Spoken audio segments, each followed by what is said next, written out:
¿Qué entienden por dermatología? ¿Qué es dermatología para ustedes?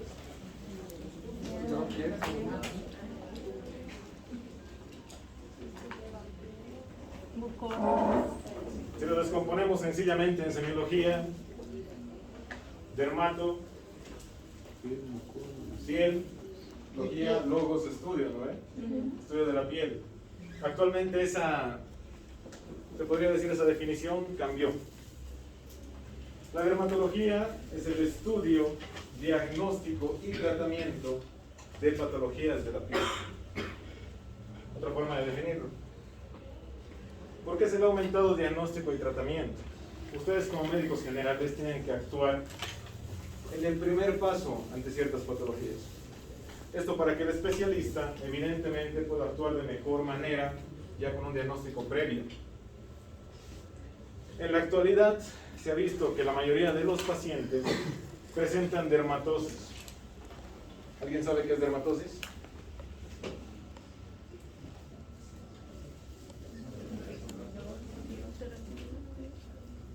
Esto, dermatosis es cualquier alteración de la piel sin una causa evidente.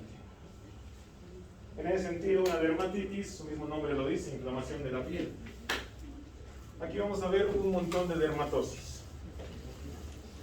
Y para poder analizar y para poder ver las dermatosis como tal, tenemos que empezar de lo básico. Sabemos que nuestra piel es el órgano más grande del cuerpo humano. Más o menos, ¿cuánto mide?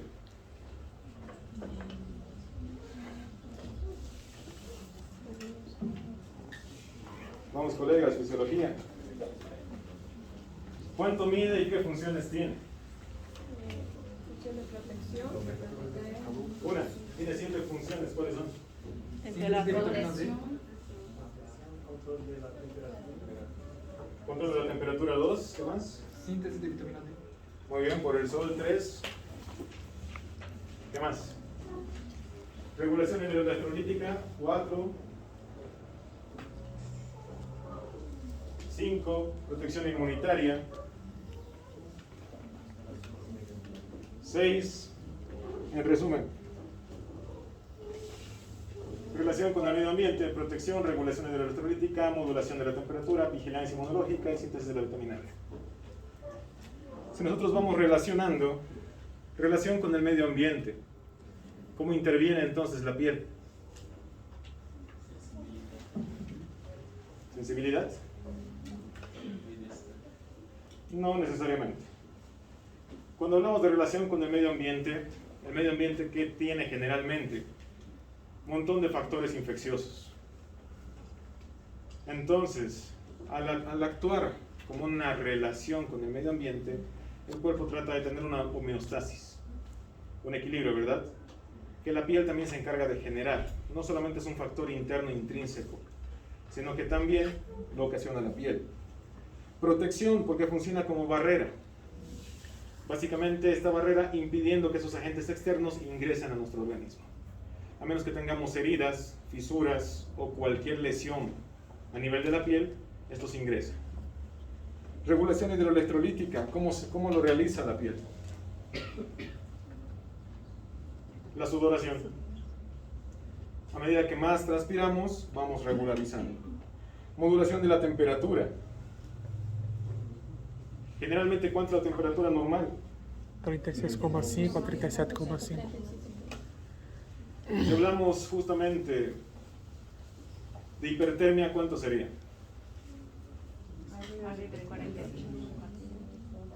¿Arriba de cuánto? Hipertermia.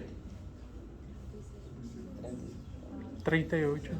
38, 39. Si hablamos de 40 grados, ¿qué tiene el paciente? ¿Fiebre? Generalmente una fiebre de 40 grados o temperatura de 40 grados condiciona una FOD. ¿Qué vendría a ser FOD? F-O-D. D. Fiebre, desconocido. Le está costando, ¿no? Pero vamos, que se puede. Vigilancia inmunológica. ¿Qué hace la piel? ¿Cómo vigila? Es una barrera protectora. Va a proteger. Dentro de esta barrera tenemos cualquier cantidad de células. Y no estoy hablando directamente del sistema sanguíneo, para que me digan neutrófilos, basófilos, eosinófilos. Estamos hablando de células propias de la piel, que sirven de defensa. Entre ellas tenemos las de Langerhans. ¿Alguien ha escuchado? ¿De qué se encargan esas?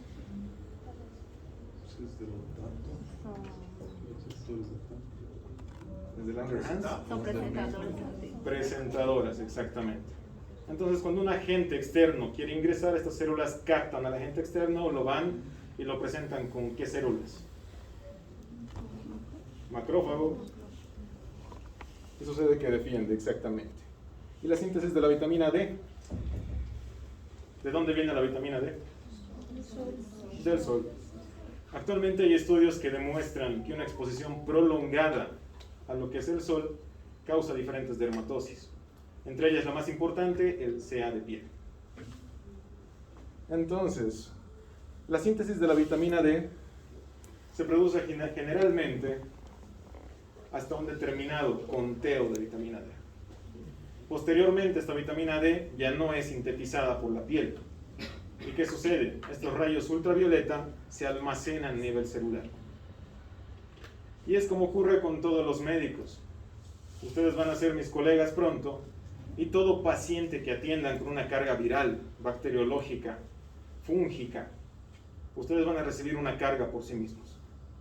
Lo mismo pasaba con el COVID, cargas virales, por eso los médicos fallecían. Yo como médico atendía 50, 60, 70 pacientes. De cada paciente recibía una pequeña carga viral. Esta carga viral mi cuerpo la almacena. Y en un momento que el cuerpo ya no tolera, inmediatamente bajan las defensas, se inmunodeprime y existe la muerte. Entonces, nuestra piel, aparte de todas esas características y funciones que tiene, también sirve de reservorio de todo lo que puede darse. Dentro de nuestra piel tenemos capas, que ustedes ya las conocen perfectamente. Epidermis, dermis e hipodermis. Estas capas básicamente contienen también los anexos cutáneos y otras estructuras. Vamos a ver que dentro de estas capas tenemos glándulas, tenemos las denominadas uñas, pelo, pero vamos a ir viendo capa por capa. Epidermis. Básicamente epitelio estratificado que está lleno de queratinocitos. Todo lo que están viendo es epidermis. Esta capa epidérmica tiene subcapas. Evidentemente 5 subcapas, de las cuales tenemos la capa basal. Si nosotros vemos a un grado microscópico, estamos viendo que las células básicamente se encuentran bastante unidas. Son células que se encuentran lineales, unidas por desmosomas. Estas células básicamente hacen un recambio. Para este recambio celular tienen que pasar 14 días. En esos 14 días, estas células basales van a recorrer la capa espinosa, la capa granulosa, evidentemente formada por gránulos, una capa córnea y una capa lúcida. Esta capa lúcida básicamente se encuentra en palmas y plantas. Nuevamente repetido. Estas células están en recambio tan rápido como es posible de los 14 días. Si estos 14 días en que tardan esas células en pasar desde la capa basal hasta la lúcida, se ve alterada y hay un recambio de unos, se podría decir tal vez, unos 6 días, ¿qué podría pasar? Ustedes notan un recambio celular. ¿Cómo se nota eso? Directamente en la piel, ven que hay una presencia de una mancha. Viene un paciente con una mancha aquí. Ustedes le preguntan, ¿cuándo apareció la mancha? La mancha apareció hace 6 días, doctor. Hace 6 días que lo tengo y no desaparece. Y hay un recambio corto. Un cambio de coloración a nivel de la capa córnea puede significar una dermatosis como también un CA. En ese caso, nosotros tenemos que sospechar, actualmente les repito, las personas pasan tanto tiempo bajo el sol no es el mismo de hace más de 80 años atrás. El sol ha cambiado demasiado. la cantidad de rayos ultravioletas que nos manda el sol actualmente son bastante dañinos para la piel. Entonces, seguimos repasando. Capa basal, visto microscópicamente, hay macro, conjunto de células justamente lineales unidos por desmosomas. Básicamente estas células son dendríticas. Una capa espinosa, aquí contiene la capa de Malpighi, células poliédricas, mayor volumen de epidermis y varias hileras de células. Una capa granulosa, que básicamente contiene gránulos, ¿de qué? Aquí están, tanto de queratohialina, profilagrina, filamentos de queratina y otros. Y entre ese recambio llegamos a la capa córnea. Esta capa córnea donde el recambio celular ya básicamente es casi nulo, donde llegan a la capa córnea ¿para qué? Básicamente muertas. Son las células de la piel que se pueden remover con facilidad. Al llegar a la capa córnea no tienen núcleo y básicamente esta capa evita la pérdida de agua y la invasión externa. Entonces, nosotros sabemos que esta capa córnea es célula de defensa. Y justamente ahí tienen Langerhans y los melanocitos. Las de Langerhans, están abiertas las ventanas, ¿no? Mucho calor, ¿no? Disculpe. ¿No quieren que abra la puerta? Muy bien, cuando hablamos de dos células presentadoras esenciales, hablamos de los Langerhans y los melanocitos. Los melanocitos, ¿qué otra función cumplen? Exacto, producen la melanina que da la coloración a la piel. Si nosotros vemos una persona morenita, bien morenita, y una persona blanca, ¿quién tiene más melanina? No. Se ha visto por estudios que la cantidad de melanina en todas las personas es la misma. ¿Qué varía? La cantidad celular. Entonces, hay una mayor concentración y por eso también la persona es más oscurita. Las de Langerhans son presentadoras. Importante la respuesta linfocítica. Produce interleucina 1, que si nosotros hablamos de un factor de inflamación, es una de las que actúa. Vistas microscópicamente, Langerhans y el melanocito. Capas de la piel, seguimos en la dermis. La dermis es la capa más voluminosa. Exactamente tiene un 15 a 20% del peso corporal. Está constituida por dermis papilar y reticular. Esta dermis también contiene fibras colágenas y elásticas. Dentro de esta dermis está la sustancia fundamental y el tejido conectivo. El tejido conectivo básicamente tiene tejido colágeno, fibras de reticulina y tejido elástico. Los fibroblastos van a sintetizar el tejido conectivo, mientras que la sustancia fundamental está formada por proteoglicanos y glicosaminoglicanos, que son reguladores básicamente del agua. Entonces hay una pregunta en su examen, y yo les pregunto ¿en qué capa de la piel se realiza la regulación hidroelectrolítica? ¿Qué me responderían? No te... Muy bien. Dentro de la dermis tenemos células dérmicas, evidentemente, los fibroblastos, monocito, macrófago, dendrocito y mastocito, quienes también actúan de protección. La membrana basal.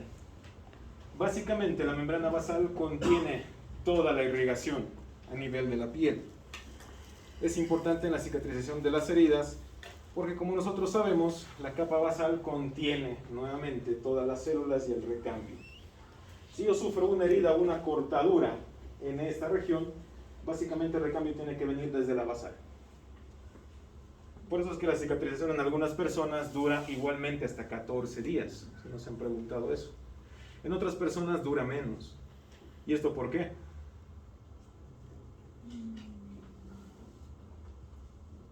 ¿Por qué podría ser, colegas? Los fatores de coagulación se activan más temprano. Muchas veces, ¿qué sucede? La persona está inmunodeprimida. Mis estudiantes de medicina que se deprimen porque no logran aprobar dermato. Si la persona tiene carencia en la alimentación, si tiene una vitaminosis, si no se está alimentando bien, evidentemente la fase de recuperación celular no es tan rápida. Las personas de la calle han visto sus manos, han visto sus pies, son resecos y generalmente tienen toda clase de lesiones porque este recambio no se efectúa a la velocidad normal. También si el proceso de recambio es lento, es condicionante a otras patologías. Entonces hay que estar atentos a todo eso. Hipodermis. Básicamente al hipodermis le decimos que es la grasita, ¿verdad? La capa de la hipodermis, constituida evidentemente por grasa, significa un cojín amortiguador y una barrera térmica, ya que produce que nuestra piel se mantenga caliente. Al mismo tiempo tiene lipocitos, lobulillos y septos, quienes van a justamente almacenar esta grasa para posteriormente convertirla en energía. Es rico en vasos sanguíneos y linfáticos. Esta es la porción justamente de la piel que presenta gran cantidad de vasos. Por eso cuando hay un corte a profundidad, el sangrado es masivo. Si hay un corte superficial, el sangrado no es tanto. La vascularización, ¿por qué se da? Básicamente, inervado por el plexo vascular profundo, digo, irrigado, tejido celular subcutáneo y dermis. Nosotros hablamos de la red nerviosa, son fibras somatosensitivas y fibras autónomas simpáticas. Fisiología, colegas, cuando hablamos de somatosensitivas, ¿a qué se refiere? Fibras que tienen la función de motora y sensitiva. Somatosensitivas, exactamente. ¿Y esto qué causa?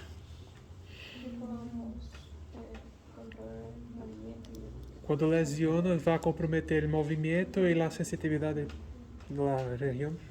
Exacto. Específicamente vamos a poner un ejemplo dentro de la piel. Todos tienen ropa en este momento. Estas células hacen que ustedes se acostumbren a la ropa, que no les moleste. Se acostumbran tanto que no les molesta que se pose encima de la piel. Pero si vendría un insecto o una sustancia nociva, automáticamente retiramos. Entonces estas células se encargan evidentemente de hacer o de tener una memoria. Básicamente demostrado. Región basal, que vendría a ser la hipodermis.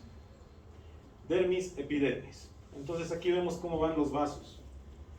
Región más vascularizada, región medio vascularizada, casi nula. Es por eso que generalmente no observamos tanto color rojizo a nivel de la piel, sino más profundo. Dentro de los anexos cutáneos tenemos folículos pilosos, glándulas sudoríparas, glándulas sebáceas y las uñas. Esto me gusta explicarlo con un poquito más de color, así que vamos a cambiar de diapositiva.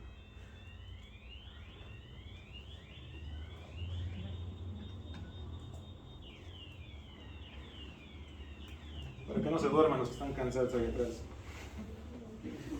Un poquito más de color. Ay, perdón, en la gestión le tengo que cambiar, es verdad. Anexos epidérmicos.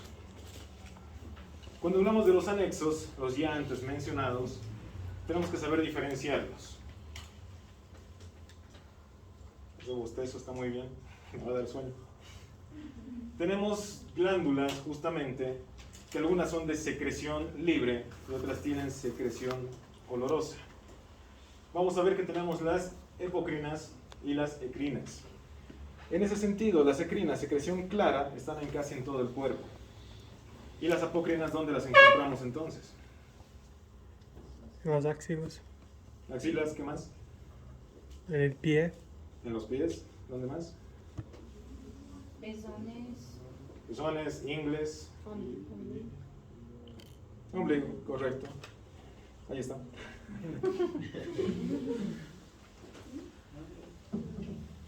Entonces, glándulas sebáceas. Generalmente cuando hablamos del sebo, nos referimos a esta producción. El sebo es un condicionante para producir acné. Todos los niños que producen, o todos los jóvenes en este caso, que producen gran cantidad de sebo, automáticamente crean una condición de acné. Por esto no quiero decir que todos vamos a tener. Todos en determinado momento hemos tenido más producción de sebo que se une al folículo piloso, desencadena una reacción inflamatoria por interleucinas y produce el denominado granito. ¿Y qué hacemos todos cuando tenemos un granito? Incluyendo eso. Apretar Y pues los que no apretamos generalmente se quita como a la semana. El sebo es una sustancia formada, además de las células glandulares adiposas, degeneradas por triglicéridos. Básicamente este sebo es el que nos produce el acné. Va a ser un tema que vamos a tratar posteriormente. Si nosotros hablamos de pelos, ahí tenemos 3 tipos de pelos. Tenemos el pelo largo, básicamente el que presentan tanto el niño y las mujeres. Este pelo largo son lisos suaves y se encuentran en la cabeza, generalmente barba, bigotes. Pelos rígidos que se encuentran en pestañas, cejas y un vello blandugo que cubre el resto del cuerpo. ¿Cuáles serán las partes entonces de este pelo? Básicamente el pelo consta de 2 partes. Una libre, que se llama tallo, y una interior, que se llama raíz. Generalmente todos los procesos dermatológicos ocurren en la raíz del pelo. Entonces, ahí vemos justamente tallo y raíz. Si nosotros vamos un poco más allá, vamos a ver que dentro de los anexos también están las uñas. Estas uñas, que son justamente células, láminas de queratina, que se van formando por capas. Si alguna vez alguna dama se le ha roto la uña, se ha dado cuenta que tiene una capa abajo de la otra. En este sentido vamos a ver las partes de la uña. Generalmente, para no complicarse, simplemente son 7 partes. Hiponiquio, parte distal de la uña. Lámina unguial vendría a ser la mitad de la uña. Y cutícula, la parte proximal. Ojo, no estoy mostrando la parte blanca de su uña, que muchos confunden y dicen que es cutícula. Estoy mostrando la parte proximal. En medio justamente del hiponiquio y la lámina unguial, esta región que se encuentra por debajo del límite de la carne se llama borde libre. Paroniquio, a todo el borde de la uña. La lúnula evidentemente es la parte blanquecina de la uña, y tenemos un plano profundo o matriz proximal, que es donde nace la uña. Entonces 7 partes. Vamos a repasar un poquito. Lecho unguial es la epidermis que se encuentra por debajo del cuerpo unguial. El surco unguial, o que también se llama, ¿qué les dije? Lecho unguial. Ah, no. El surco unguial, que también se llama Lúnula. lúnula, no es lúnula. Paroniquio. Es justamente el espacio en forma de U. Hiponiquio entonces es la unión del epidermis al lecho unguial, y el epiniquio o cutícula son células del estrato córneo que se extienden desde la pared unguial formando un pliegue.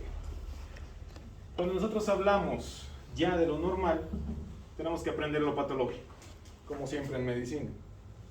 Y ante cualquier agente infeccioso, vamos a ver que las uñas tienen diferentes reacciones. Entonces, vamos a ver la paquioniquia, excesivo engrosamiento de la placa unguial.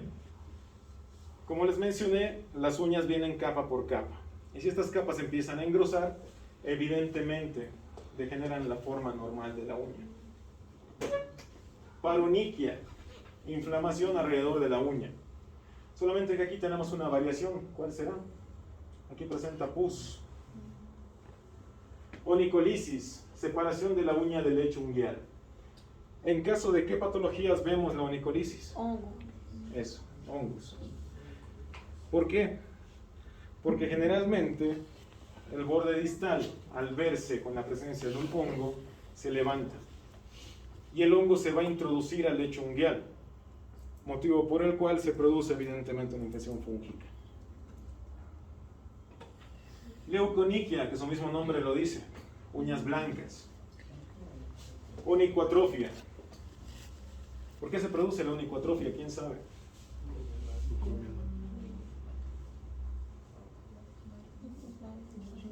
El día del parcial van a ver. ¿Y qué se llama eso? Onicofagia, exactamente. Hay personas que por nervios o diferentes situaciones empiezan a comerse la uña. y la uña se resiente y se atrofia. Onychausis, uñas hipertróficas. Básicamente, si el anterior era un ensanchamiento, estas uñas ya pierden la función. Onicomalacia.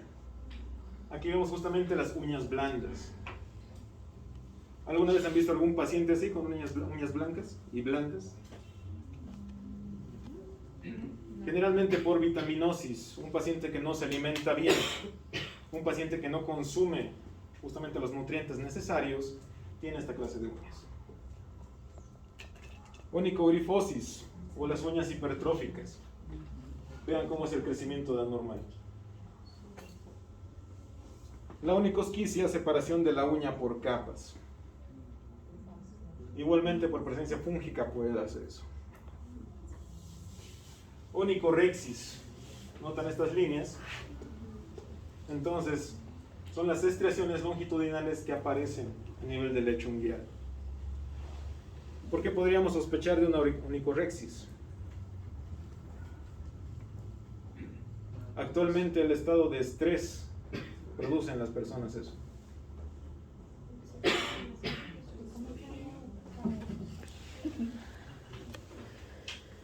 Perionixis, inflamación periunguial. Aquí ya no vemos el estado justamente de pus, pero sí vemos una zona de bastante inflamación. Y las uñas frágiles y quebradizas. Eso yo sé que las damas conocen bastante. ¿A quién se le ha roto las uñas? ¿Y cómo lo remedian, señoritas?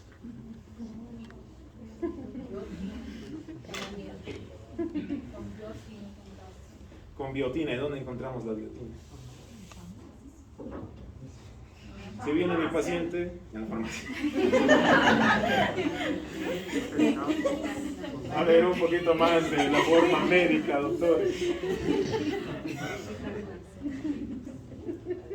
¿Biotina en qué alimentos se encontraría? La yema de huevo, salmón también. ¿Qué más? Salmón. ¿Perdón? Salmón. Salmón, de pescado, correcto. ¿Dónde más? Pata. ¿De qué? Pata. ¿Falta? Muy poco. Igualmente en los vegetales verdes.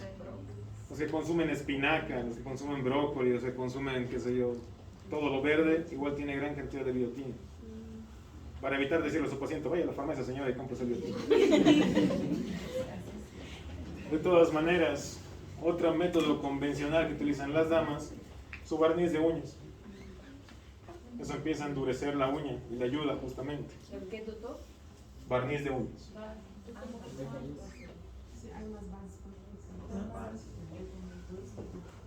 Onicocriptosis. Básicamente la uña, como ustedes bien saben, tiene que tener dos márgenes de salida, dos esquinas. Si estas esquinas son cortadas, generalmente aquí en Bolivia los papás se acostumbran muy mal a los hijos y les cortan en círculo la uña. Esto produce que la uña se encarne a los costados, o la onicocriptosis. La cromoniquia, por otro lado, estamos viendo que por un déficit vitaminoso también se puede ir cambiando el color de la uña. Además, ¿por qué más podría darse tanto la melanoniquia como la cromoniquia? No cambia el color, se tornaría más amarillento, más o menos como eso, pero más profundo. Eso. Un trauma. Están cerrando la puerta del auto y se les va el dedo más. Ahí está. Muchas gracias. Tranquilos que todavía no acabo.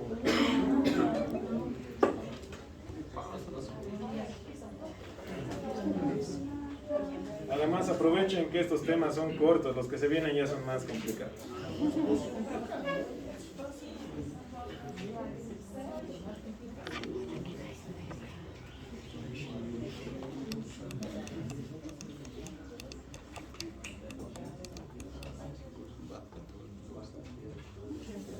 Muy bien, semiología y exámenes complementarios. Con esto ya terminamos, tranquilos, que están cansados. De todas maneras, para poder hacer un buen diagnóstico inicial a cualquier paciente, tenemos que conocer evidentemente lo que es normal, lo que es patológico y saber tratarlo. Semiología, como ustedes saben, se encarga de eso. Cuando hablamos de dermatología, vemos justamente semiología cutánea. En este sentido, lo más importante es la última frase. Leer la piel. ¿Por qué utilizo este término de leer la piel? Básicamente lo que hacen todos los médicos es, a ver, está muy bien, no tiene nada a nivel de la piel, no pasó nada. ¿Alguna vez le han pedido a un paciente que levante los brazos? ¿Han revisado axilas? ¿Han revisado los pies del paciente? ¿Han revisado justamente área inguinal, paciente internado? Tampoco. Generalmente el médico revisa zonas expuestas, que no estén cubiertas. Uno, ¿por qué? Para evitar que la persona se moleste, ¿no? Sáquese todo. Generalmente no quieren. Pero si ustedes sospechan de una manchita en la cara, como vimos el ejemplo al inicio, tienen que sospechar que algo interiormente está mal. Esa manchita puede replicarse en tórax, puede replicarse en espalda, puede replicarse en zonas donde el paciente no es capaz de ver, se pone frente al espejo y no nota la mancha que está atrás. Ustedes mismos se dan un baño, tienen el espejo de frente, pero no tienen uno que les muestre atrás. Ustedes mismos no se han revisado. Y les doy mi cabeza. Nadie hace esto frente al espejo. O hace esto. Solo cuando necesitan, ¿verdad? Hay que afeitar. Entonces, como médicos, ustedes, ya les vuelvo a repetir, son el paso 1 inicial para un buen diagnóstico. Y si ustedes detectan de manera eficaz, mucho mejor. Por eso no hay mejor tratamiento que un buen diagnóstico. Entonces, cuando hablamos de un diagnóstico morfológico, tenemos que analizar aspectos como forma, color, rubor y evidentemente, están durmiendo por aquí, ¿no? Voy a prender la luz. Evidentemente, vamos a ir analizando una por una. Hay lesiones primarias y secundarias. La lesión primaria condiciona a la aparición de una lesión secundaria. ¿Esto por qué? Si nosotros no diagnosticamos con prontitud uno de estos y dejamos pasar, se complica una lesión secundaria.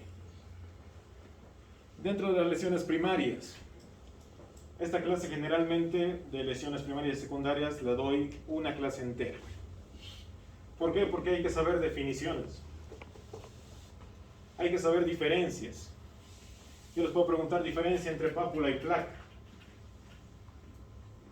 Entonces vamos a ir viendo.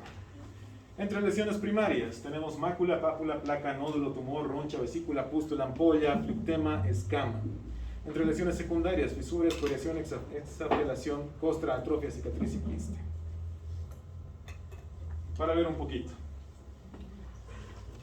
Entonces, este es un pantallazo. La siguiente clase nos enfocamos netamente a lesiones primarias y secundarias, donde básicamente la mácula tiene un diámetro menor a 1 centímetro, es una lesión plana. Esta está condicionada por cambios de coloración.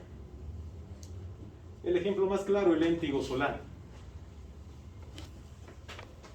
Para quienes tengan personas así, con el léntigo solar, básicamente la lesión es en el cuello, en la parte trasera. ¿Esto por qué? Porque la persona ha estado expuesta al sol mucho tiempo y aparece esa clase de lesiones, lo cual simplemente son máculas. Si hablamos de una mancha plana circunscrita, diámetro mayor a 1 centímetro. Esta a menudo es hipo o hiperpigmentada. Nos damos cuenta fácil, ¿verdad? Toda nuestra piel es de un color homogéneo y al aparecer una mancha cambia de color.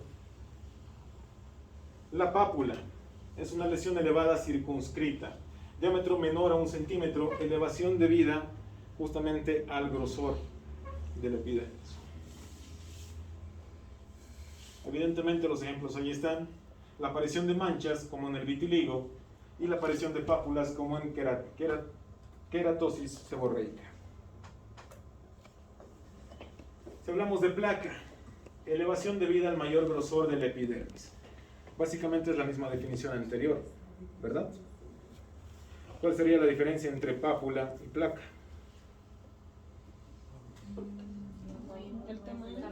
El tamaño, eso. No es grosor de la epidermis. ¿Cómo medimos el grosor? Eso, vamos a ver que hay un examen complementario que se utiliza para determinar el grosor. Doctor, creo que además los bordes no son definidos también. Exacto, eso mucho define.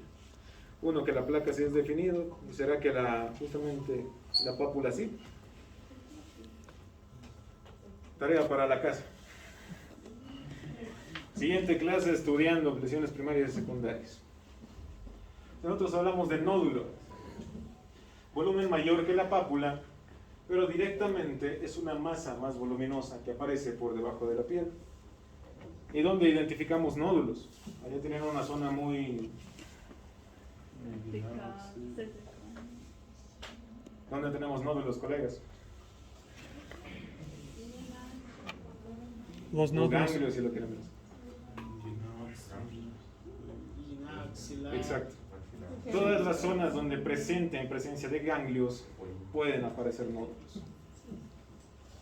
Por lo tanto, si yo empiezo a revisar, que si yo viene una paciente, y mi paciente me dice, tengo mucho dolor a nivel de mi mama izquierda o derecha, le piden a la paciente que se revise, y la paciente siente nódulos. Tengo 2 bolitas aquí, doctor. ¿Qué hacemos? ¿Dejamos ahí? No. ¿Qué más hacemos entonces? Drenar. Tiene que hacer drenaje. Antes de pensar en el tratamiento. Como médicos, ¿en qué piensan? Estudios de imagen. Antes de eso. Tienen que darse cuenta que estamos hablando de una, se podría decir, de una región que puede comprometer a otras. Si aquí tenemos una inflamación, los linfáticos conducen a otra parte. Tengo que pensar dónde más puede haber. Muchas personas que presentan un nódulo axilar también presentan inguinales. Entonces, mucho ojo con eso. Doutor, que diferença tem nódulo com quiste? El quiste es una estructura dura que no retrocede, no se retrae. Lipoma es de grasa. Que seria nódulo? El nódulo justamente lo que estás viendo aquí. Elevado, este contiene pero líquido. Por eso es que generalmente en los procesos donde les dicen que tienen nódulos inflamados, hacen un tratamiento para desinflamar esos nódulos. Doutor, pero un nódulo puede quedar, virar un quiste después. Puede. Por eso les digo, una lesión primaria puede llevar a una secundaria. Si no hay un diagnóstico previo bien realizado, condiciona a su paciente a la cronicidad. Una vesícula elevada, circunscrita, que tiene líquido transparente. Una ampolla, evidentemente más grande, mayor a 1 centímetro, llena de líquido transparente también. Y si yo que les pido diferencia entre vesícula, ampolla y pústula, ¿cuál sería? La pústula tiene coloración. La pústula va a tener contenido purulento. 1. 2, el tamaño. 3, ¿qué más? La localización, evidentemente, en qué capa puede producirse. Entonces, si nosotros no tratamos, ya sea una vesícula, una pústula o demás, evidentemente se va a ir a complicar. Lesiones secundarias, básicamente. Aquí tenemos la costra. ¿Qué vendría a ser la costra?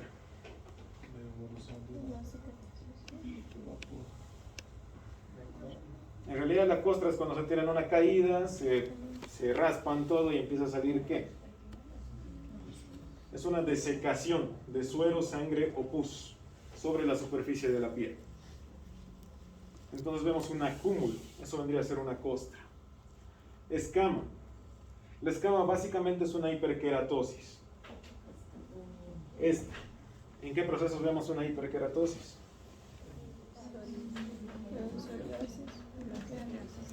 Una psoriasis, una micosis, que vamos a ir viendo más adelante. Verrugas também? Verrugas no. La hiperkeratosis en una verruga básicamente no se considera. Semiología, colegas, ¿qué es fisura? Si una fractura es solución de continuidad en hueso, fisura, ¿qué vendría a ser? Solución de continuidad, eso. Erosión, pérdida de la epidermis. Básicamente en las erosiones, ¿qué capa de la epidermis se ve afectada entonces? La epidermis. Básicamente, ¿no? Ahí dice. Pérdida parcial de la epidermis. No se pierde todo. Ulceración, destrucción de todo el espesor del epitelio. Escoriación, lesión exógena de toda parte del epidermis. Y una atrofia. Semiología, ¿qué significa atrofia? Disminución. ¿Cómo? Disminución o regresión del tamaño. Del tamaño. De la función, tal vez. De la función y el desarrollo de algún músculo u órgano. ¿Verdad? En este caso, si hablamos de atrofia, vemos atrofia epidérmica. ¿Qué sucede? Si un paciente les viene con lesiones a nivel axilar y nosotros no hemos revisado, entonces me voy a pedir que el data sea más arriba ya. De todas maneras, estas lesiones han evolucionado de primarias a secundarias. Y si no son tratadas, básicamente la piel es afectada y se produce una atrofia. Donde por más que ustedes traten, mediquen y el paciente reciba tratamiento adecuado, no va a cicatrizar con normalidad. La piel ya se atrofia. Va a crear una cicatriz inconstante.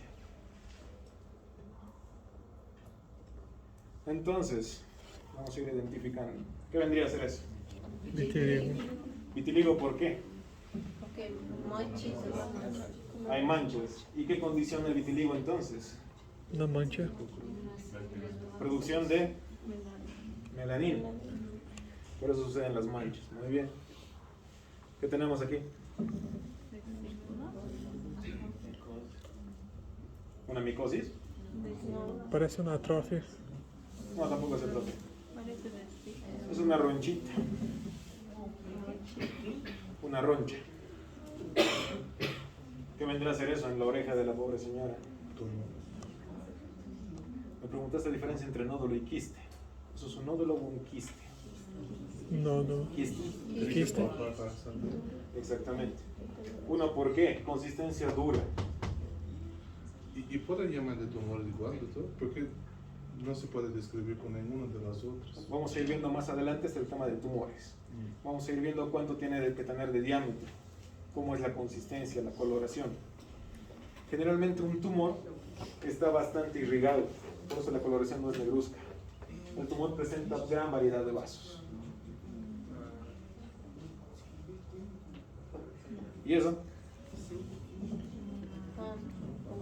¿Vesícula o ampolla? Ampolla. Ampolla. ¿Seguros? Sí. No.